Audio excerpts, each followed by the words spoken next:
to Science online class. I'm your science teacher, Mr. C.P. Barrett, and we have started the chapter number 4, that is the heat, and already we have finished 2 lectures regarding this chapter. Okay? This is going to be the lecture number 3 for the class 7th. Okay?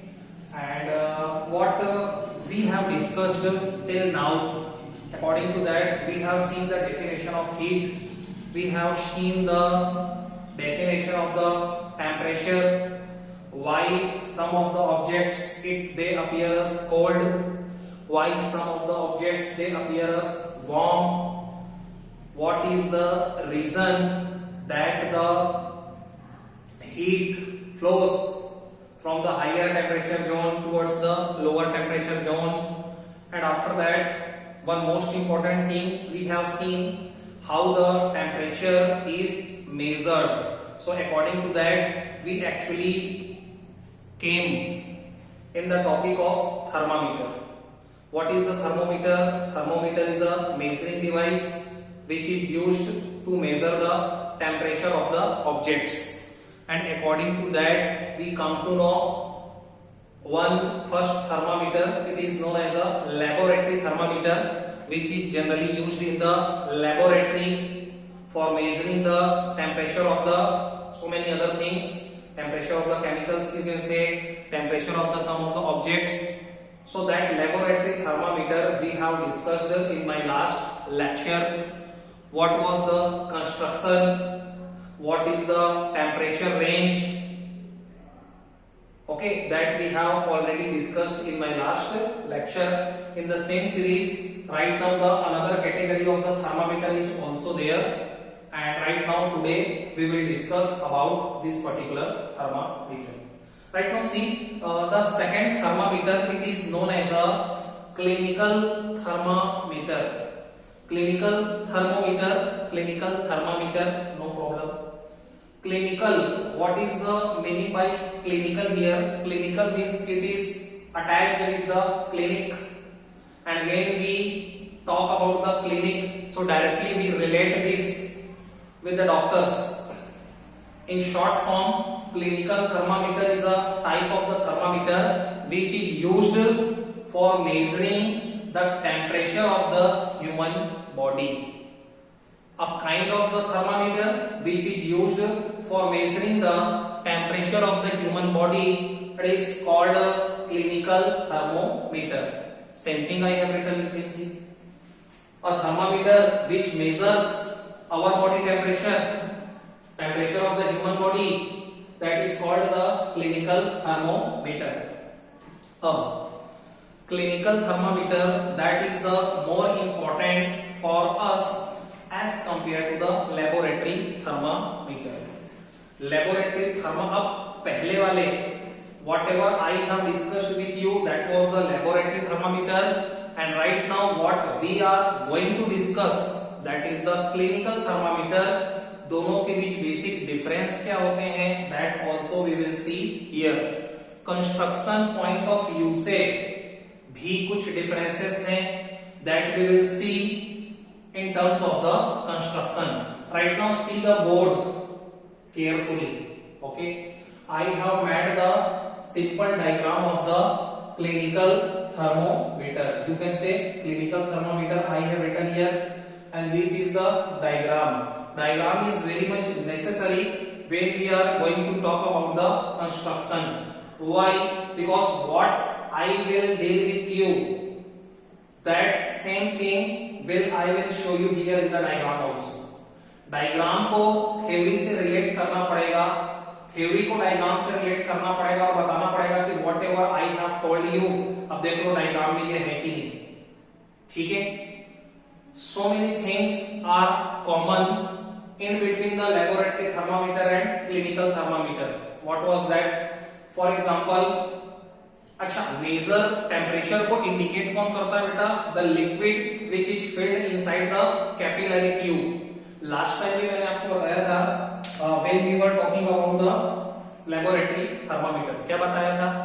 कि actual में ये glass से बने हुए होते हैं। एक stem होता है जो बाहर जो थिक ग्लास ट्यूब होता है, it is called the stem. और इसी स्टेम के ऊपर मार्किंग्स होती है। जो भी मार्किंग्स होती है, whatever the temperature range will be there, it is always written on the stem.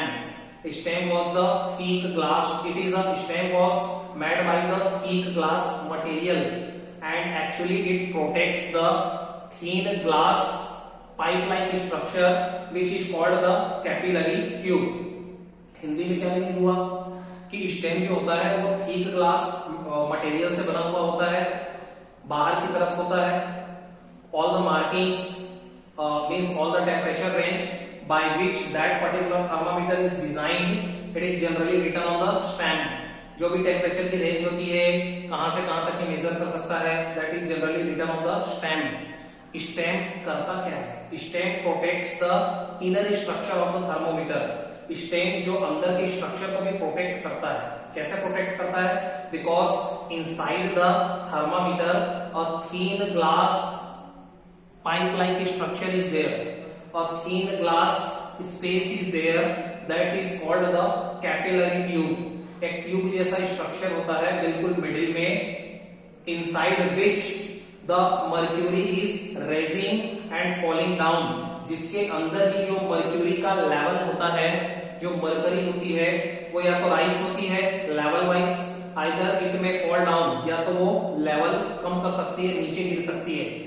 तो मर्क्यूरी क्यों भरा जाता है ये भी मैंने आपको बताया था, बिकॉज जो it is a metal which is found in the liquid state, it is the only metal which is found in the liquid state.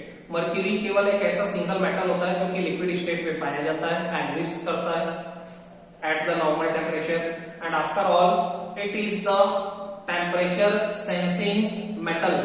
इसकी जो टेम्परेचर को इंडिकेट करने की या सेंस करने की प्रॉपर्टी होती है मर्क्यूरी की, वो सभी मेटल्स के कंपेयर में बहुत हाई होती है।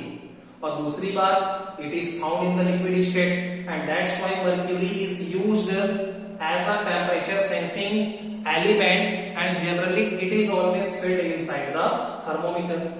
यहां तक क्लियर हो गया? जो थीन ट्यूब होता है अंदर का, it is called the capillary tube, उसको कैपिलरी ट्यूब कहते हैं।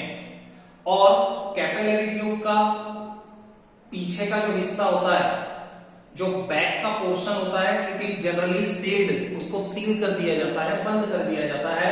And the front portion of the capillary tube, it is attached again with the glass mat kind of the structure which is called bulb. मतलब क्या?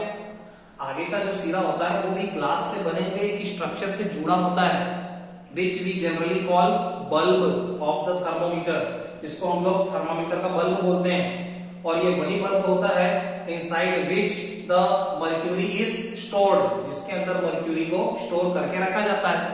और जब कभी भी हम किसी भी चीज के टेम्परेचर को मेजर करने वाले होते हैं तो मर्क्यूरी वहीं से फ्लो होना स्टार्ट होता है। कहां से? बल्ब से। बस यही थी नॉर्मल सी चीजें। Same thing you can see here. उसमें और इसमें जो जो अंतर होगा उसको हम लोग और अलग से देखेंगे, बात करेंगे। अब right now see, this is the figure that I have made. पहले फिगर को समझा देता हूं। ये होता है वो bulb which I was talking with you, और आप देख सकते हैं बल्ब फ्रंट पोर्शन में होता है, ठीक है। इसके बाद यहाँ पे एक एक्स्ट्रा चीज होती है जिसको बोलते हैं किंक। किंक एक प्रकार का ऑब्स्ट्रक्शन होता है जिसको कॉन्स्ट्रिक्शन भी बोलते हैं। किंक को कॉन्स्ट्रिक्शन भी बोलते हैं। हिंदी में क्या हुआ इसका मतलब? रुकावट। ऑब्स्ट्रक्शन मतलब रुकावट, ठीक है। आगे अच्छे से बताऊंगा क्या पर्पस है इसका। ये बस इसमें एक्स्ट्रा होता है।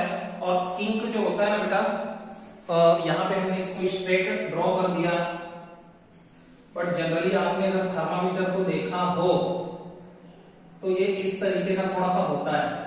मतलब यहाँ पे थोड़ा सा मतलब ब्रेकर, ये समझ लीजिए किंक एक प्रकार का स्पीड ब्रेकर होता है। जिस तरीके से हम लोग 70 किलोमीटर पर आवर की स्पीड से जा रहे हैं, आगे स्पीड ब्रेकर आते ही हम लोगों को मालूम होता है कि अरे भाई right now we have to decrease our speed, हम लोगों को अब स्पीड डिक्रीज करने का टाइम है। तो स्पीड ब्रेकर आते ही हमारी गाड़ी की रफ्तार हो जाती है बिल्कुल 20 से कम हो जाती है, बिल्कुल 0 के अराउंड आ जाती है, बिल्कुल, ताकि अपने को झटका ना लगे, जर्क ना लगे। सेम पर्पस इसका भी होता है। तो ये क्या कराता है, थोड़े टाइम के लिए पहले तो मर्क्यूरी को फ्लो होने देता है, लेकिन बाद में ये मर्क्यूरी को रिवर्स फ्लो को ये क्या करता है, ऑब्स्ट्रक्ट करता है, क्योंकि मर्क्यूरी के राइज होने के बाद ही तो हम लोग रीडिंग लेंगे। रीडिंग लेना मतलब क्या होता है, हम लोग बस देखते हैं कि मर्क्यूरी जो कि लिक्विड है, मेटल है, वो कहां तक राइज हुई है, और उस चमकदार होता है। Mercury is a lustrous metal, बहुत चमकता है, ठीक है। तो उस चमकीले वाली चीज को हम लोग रीडिंग पे देख लेते हैं और फाइंड आउट कर लेते हैं कि right now the body of the our body temperature is 36 degree centigrade, 39 degree centigrade, जो भी होता है। अब right now we have to talk about the construction. Bulb देख लीजिए, ठीक समझ में आ गया। जनरली जो क्लिनिकल थर्मामीटर होता है उसकी जो टेम्परेचर रेंज होती है, temperature range is starting from the 35 degree centigrade and ending with the 42 degree centigrade. Again, temperature range of the clinical thermometer, it is the 35 degree centigrade towards the 42 degree centigrade. आगे, where 37 degree centigrade is it is the normal temperature of the human body. अगर आपको नहीं मालूम हो तो आज से याद रख लीजिएगा कि आपके बॉडी का जो नॉर्मल टेम्परेचर होता है वो डिग्री सेंटीग्रेड में होता है 37 डिग्री सेंटीग्रेड। 37 डिग्री सेंटीग्रेड मतलब सामान्य ताप, normal temperature of your human body. और जैसे ही 37 डिग्री सेंटीग्रेड से आगे इंक्रीज हुआ मतलब आपको फीवर है, ठीक है। अगर ये 39 डिग्री या 40 हो गया मतलब आपको हाई फीवर है, ठीक है। आगे सेम थिंग यू कैन सी, मैंने आपको बताया कि जो भी रीडिंग्स लिखी होती है, all the readings are written on the stem, वो स्टेम पे लिखी होती है। स्टेम मींस क्या होता है, outward portion of the thermometer. Right now you can see it is starting from 35 degree centigrade and after that 36, 37 and so on, it is ending with the 42 degree centigrade. Again one more thing, जिस तरीके से scale, have you seen the scale, आपने scale centimetre वाली scale देखी होगी, उसमें आपने देखा होगा कि 1 और 2 सेंटीमीटर के बीच में 10 लाइंस होती हैं। सेम लाइक दैट यहाँ पे भी 10 लाइंस होती है। मिडिल में जो 5 होता है वो वाली लाइन थोड़ी सी क्या होती है, बिगर होती है। यू कैन सी बीच में जो ये दिख रहा है आपको वो 35.5 डिग्री सेंटीग्रेड शो करेगा, मिडिल आधा, क्लियर। सेम लाइक दैट 35, 36, 37 ऐसी होती है। आगे बढ़ते हैं, इट कंटेन्स ऑफ अ, अब इसके बारे में वर्णन रटने की जरूरत नहीं है, जो मैंने बोला उसको सुनते रहो। It contains of a glass bulb, सबसे पहले ग्लास बल्ब के बारे में बात करेंगे। It contains of a glass bulb. Glass bulb कहने का मतलब यह है एक बल्ब जैसा structure which is generally made by the glass. नाम, it contains of a glass bulb made from the thin glass. एक ऐसा ग्लास बल्ब होता है generally which is made by the thin glass, जो एक पतले कांच से बना होता है, which is attached with the fine capillary tube. और यही ग्लास बल्ब एक फाइन कैपिलरी ट्यूब से जुड़ा होता है। यू कैन सी, इसको बोलते हैं कैपिलरी ट्यूब। कैपिलरी ट्यूब कहने का मतलब बिल्कुल फाइन, बाल के जैसा, अंदर का गैप इतना कम होता है और इसीलिए उसको कैपिलरी नाम दिया गया है। फॉर एग्जाम्पल, कैपिलरी नाम आपने सुना होगा ब्लड वेजल्स के टाइम पे। When we talk about the blood vessels, जब हम लोग ब्लड वेजल्स के बारे में बात करते हैं तो हम लोग बात करते हैं आर्टरीज, वेन्स, फिर ये और ज्यादा फर्दर डिस्ट्रीब्यूट होती है कैपिलरी ट्यूब्स में, ठीक है। सो it is attached with the fine capillary tube. ये फाइन कैपिलरी ट्यूब से जुड़ता है। This capillary tube is provided with the kink. अब यहाँ पे अपन बात करते हैं कि this capillary tube is provided with the kink. ये कैपिलरी ट्यूब प्रोवाइड किया जाता है या इसमें एक अटैच होता है kink. That kink is same like the speed breaker that I have already discussed with you. आगे बढ़ते जाते हैं किंक के बाद। अब किंक का पर्पस क्या है, उद्देश्य क्या है, that we will see. It always allows mercury to flow only in the one direction. इसका एक ही उद्देश्य होता है कि ये जो मरकरी अंदर भरी होती है लिक्विड, उसको केवल एक ही डायरेक्शन में फ्लो करना अलाउ करता है। It always allows the flowing of the mercury only in the one direction and prevents the reverse flow of mercury. और ये मर्क्यूरी के रिवर्स फ्लो होने को क्या करता है? प्रिवेंट करता है, रोकता है। क्यों? क्योंकि अगर मर्क्यूरी रिवर्स डायरेक्शन में फ्लो होती है, so how we will read the temperature of the human body? हम लोग ह्यूमन बॉडी के टेम्परेचर को मेजर किससे करेंगे? क्योंकि हम लोग उसके लेवल से ही तो मेजर करने वाले थे, और इसलिए ऐसा होता है, ठीक है। लेकिन ये king, that particular king, it is absent in the laboratory thermometer. ये किंग जो होता है वो लैबोरेटरी थर्मामीटर में अब्सेंट होता है। क्यों होता है? क्योंकि लैबोरेटरी थर्मामीटर का जब भी मेजरमेंट लिया जाता है, सो it is always attached with the measuring object. कहने का मतलब ये, मेजर करने का जो तरीका है, the way how we will measure the temperature of the objects and how we will measure the temperature of the human body, दोनों अलग अलग है। जब हम लोग किसी ऑब्जेक्ट को मेजर करते हैं लैबोरेटरी थर्मामीटर से, तो उस थर्मामीटर का उस ऑब्जेक्ट के साथ कनेक्शन होना जरूरी है। मतलब उस ऑब्जेक्ट के साथ टच रहता है थर्मामीटर, और उसके कांटेक्ट में होते हुए ही हमको मेजर लेना पड़ता है। और जब उसके साथ वो लगातार जुड़ा रहेगा, कौन? लैबोरेटरी थर्मामीटर, तो वहां पे किंग के होने नहीं होने से कोई फर्क नहीं पड़ता है। बट जनरली ह्यूमन बॉडी के केस में आपने देखा होगा कि हम लोग मेजर कैसे लेते हैं। आपका टेम्परेचर को डॉक्टर कैसे मेजर करता है? सपोज आपके घर में भी थर्मामीटर हो, तो आप अपनी बॉडी का टेम्परेचर कैसे मेजर करते हैं? दो तरीके हो सकते हैं। Either you will keep the thermometer around your armpit, या तो आप उसके ये जो आर्मपिट होता है ना, ठीक है, ये जो आर्मपिट होता है यहाँ पे आप थर्मामीटर को रखोगे, ठीक है। Otherwise generally it is kept under your tongue, या तो इसको आपकी जीभ के नीचे रखा जाता है और कुछ टाइम के लिए रखा जाता है for 1 or 2 minutes, and after that it is removed from your mouth. उसके बाद otherwise remove from your armpit, या तो इसको आपके आर्मपिट से या तो आपके माउथ से इसको हटा लिया जाता है। एंड आफ्टर दैट, तो जब मेजर किया जाता है तो बॉडी से हटा करके मेजर किया जाता है। तो जब थर्मामीटर को बॉडी से हटा लिया जाएगा, तो मर्क्यूरी फिर से रिवर्स फ्लो होने लगेगा, और उसके रिवर्स फ्लो को रोकने के लिए ही क्या लगा होता है इसमें? किंग, ताकि मर्क्यूरी का जो लेवल है वो फिक्स हो जाए और बाद में हम लोग उसको देख सकें कि वो कहां पे आकर के रुका है, and according to that we can measure the temperature, कि हाँ इसकी रीडिंग यहाँ पे आकर के रुकती है, और इसलिए अभी का जो टेम्परेचर होगा वो इतना डिग्री सेंटीग्रेड में होगा। क्लियर? आगे बढ़ते हैं। It always allows the mercury to flow in only in the one direction and prevents the reverse flow of mercury, ठीक है, after the reading। इसका मीनिंग समझ गए आप? thin capillary tube, अब ये जो thin capillary tube होता है जिसके अंदर mercury flow होता है, ठीक है, अब वो क्या होता है? it is surrounded by the triangular glass tube। अब वो surrounded मतलब घिरा होता है, किससे घिरा होता है? It is surrounded by the triangular glass tube, triangle shape के एक दूसरे थिक ग्लास ट्यूब से, known as a stem, जिसको हम लोग स्टेम के नाम से जानते हैं। फिर से मैं बात करता हूं, लेबोरेटरी थर्मामीटर में उसका जो शेप होता है सिलिंड्रिकल होता है, लेकिन यहाँ पे जो स्टेम होता है वो ट्रायंगुलर शेप का होता है। ट्रायंगुलर शेप का बनाने के पीछे अगेन एक पर्पस छिपा हुआ है। क्या पर्पस छिपा हुआ है? Because it works as a magnifier, ये एक मैग्नीफाइंग ग्लास की तरह काम करता है। इसलिए मैग्नीफाइंग ग्लास की तरह क्यों काम करता है?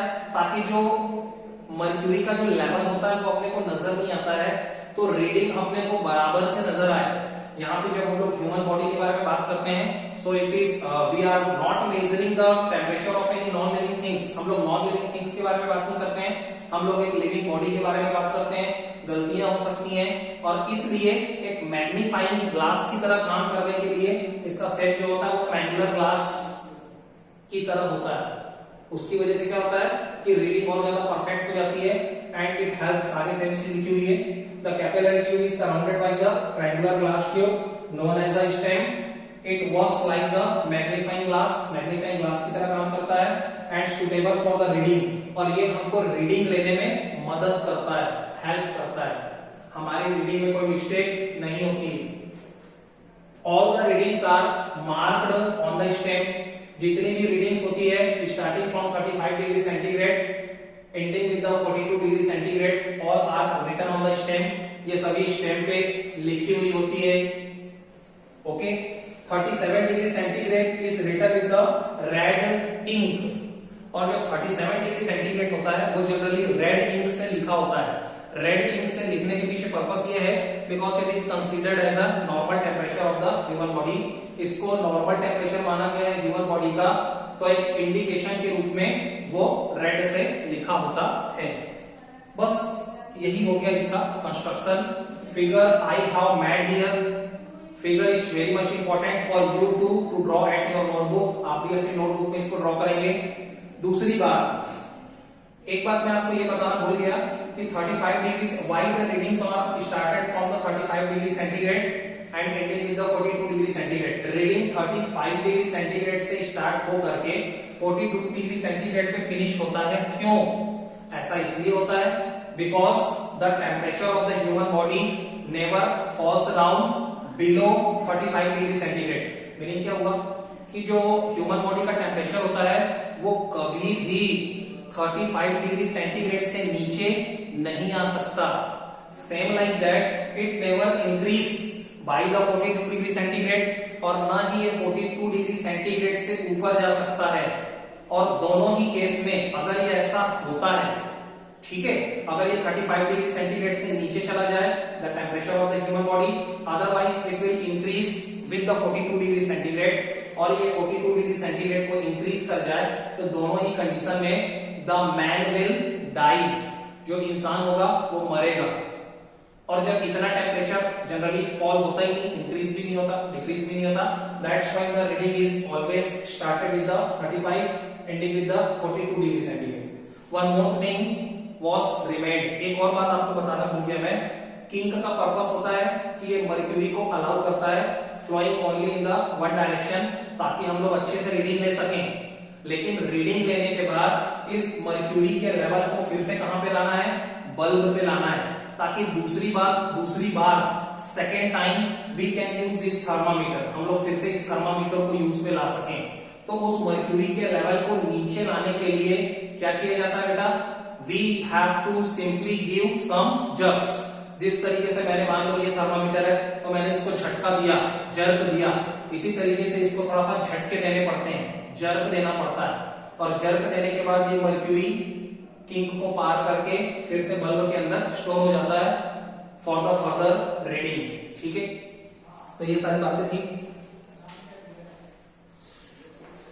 सो चलो यहीं पे ये लेक्चर को विराम देते हैं। ठीक है, next time I will talk to you about the precautions. अभी तक हम लोगों ने प्रिकॉशंस के बारे में बातें नहीं की है।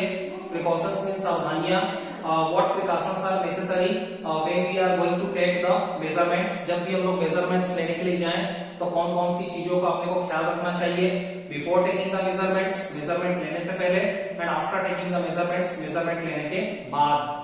बहुत सारे पॉइंट्स हैं, बहुत सारी बातें हैं that we will discuss further in the next lecture. Till then, all the best. Thank you so much.